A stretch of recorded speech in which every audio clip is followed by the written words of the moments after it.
Shalom. This week's Sedra is Sedra Ki Seitzeh. A relationship with God should be the ideal motivating factor for the Torah Jew.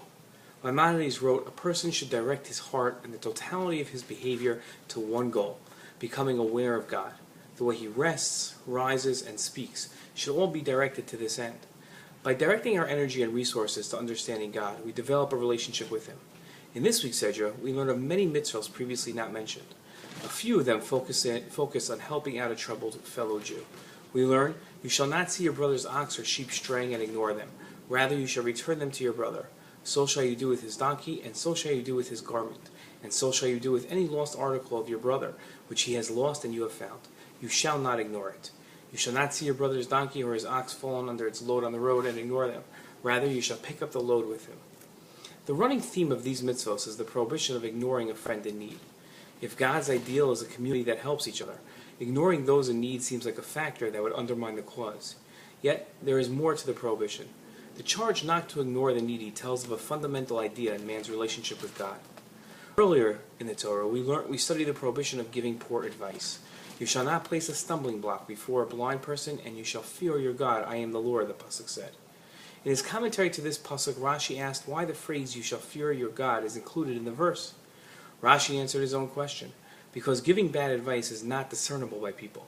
No one can tell whether the person giving advice had good or evil intentions, and he shall avoid being blamed by his victim afterwards by saying, I meant well.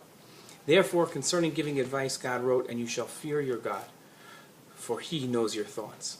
Rashi explained that this isn't only true of this mitzvah, but any mitzvah whose motivations aren't clear to others. God qualifies the pasuk with the phrase, and you shall fear your God. The notion that fear of God will motivate a person to act properly was taught by Rabbi Uri Pilichowski, as quoted in Pirkei Avos. Contemplate three things, and you will not come to sin.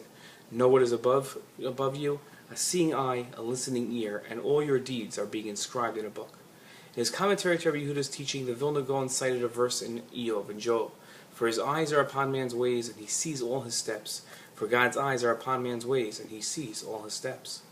Awareness that God watches over man is highlighted in the requirement to save a person in harm. You shall not stand by while the shedding of your fellow's blood. I am the Lord.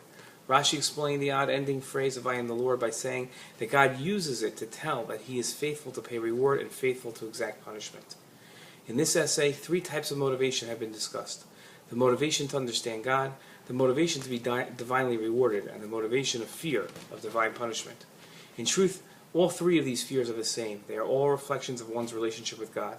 As long as one leads their life aware of their need of a relationship with God, they will come to understand God, be rewarded by God for living an ideal life, and avoid the punishment wrought on those who don't observe God's commands. Shabbat Shalom.